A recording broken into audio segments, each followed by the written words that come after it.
തുടർച്ചയായ നാലാം ദിവസവും സംസ്ഥാനത്ത് വൈദ്യുതി നിയന്ത്രണം ഏർപ്പെടുത്തിയിരിക്കുകയാണ് കെ.എസ്.ഇ.ബി. വലിയ വില കൊടുത്താലും വൈദ്യുതി ലഭിക്കാത്ത സാഹചര്യമാണ് നിലവിലുള്ളത്. ഭൂരിഭാഗം പ്രദേശങ്ങളിലും രാത്രി 2 ഘട്ടങ്ങളിലായി 1 മണിക്കൂർ പവർ കട്ട് ഉണ്ടായിരുന്നു. ഓണക്കാലം കൂടി കണക്കിലെടുത്ത് അടുത്ത മാസം മുതലെങ്കിലും ഈ സ്ഥിതി ഒഴിവാക്കാൻ കെ.എസ്.ഇ.ബി. പരിശ്രമിക്കുന്നുണ്ട്.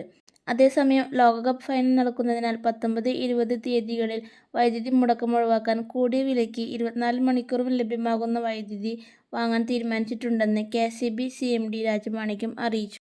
രാത്രിയിലേക്ക് മാത്രമായി ഒരു കമ്പനിയും വൈദ്യുതി നൽകാത്ത സാഹചര്യത്തിലാണ് 24 മണിക്കൂറിലേക്ക് വാങ്ങാൻ തീരുമാനമെടുത്തിരിക്കുന്നത്. അതേസമയം അനാവശ്യ വൈദ്യുതി ഉപയോഗം പരമാവധി കുറയ്ക്കാൻ കെ.എസ്.ഇ.ബി. ഉപഭോക്താക്കളോട് നിർദ്ദേശിച്ചിട്ടുണ്ട്.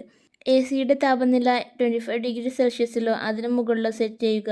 അലങ്കാര വിളക്കുകൾ പരമാവധി ഒഴിവാക്കുക. ഇലക്ട്രിക് വാഹനങ്ങൾ പകൽ സമയങ്ങളിൽ ചാർജ് ചെയ്യുക. Induction cooker, washing machine, iron box തുടങ്ങിയവയുടെ ഉപയോഗം പീക്ക് മണിക്കൂറുകളിൽ, പ്രത്യേകിച്ച് വൈകുന്നേരങ്ങളിൽ പരമാവധി കുറയ്ക്കണമെന്ന് കെ.എസ്.ഇ.ബി. അഭ്യർത്ഥിച്ചിട്ടുണ്ട്. നിലവിലെ ഉപയോഗത്തിൽ നിന്ന് 800 മെഗാവാട്ട് വൈദ്യുതിയെങ്കിലും കുറയ്ക്കാനായാൽ പവർ കട്ട് ഒഴിവാക്കാനാകുമെന്നാണ് കെ.എസ്.ഇ.ബിയുടെ പ്രതീക്ഷ. ഇത്തരത്തിലുള്ള ഏറ്റവും പുതിയ വാർത്തകൾ ആദ്യമേ നിങ്ങളിലേക്ക് എത്താൻ ചാനൽ സബ്സ്ക്രൈബ് ചെയ്യാൻ മറക്കല്ലേ. വീഡിയോ യൂസ്ഫുൾ ആയെങ്കിൽ വീഡിയോ ലൈക്ക് ചെയ്യാനും ഷെയർ ചെയ്യാനും നിങ്ങളുടെ വിലയേറിയ അഭിപ്രായങ്ങൾ കമൻറ്റ് ചെയ്യാനും മറക്കല്ലേ. Thank you for watching.